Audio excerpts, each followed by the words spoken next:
O grande vencedor, a Associação de Patinagem do Libertete.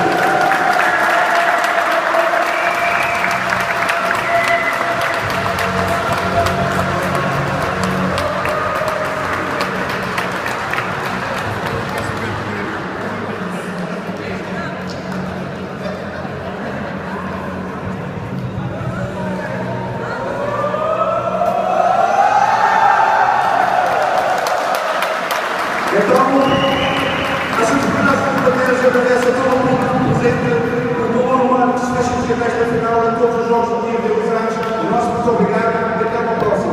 Muito obrigado. Boas viagens, boa divulgação.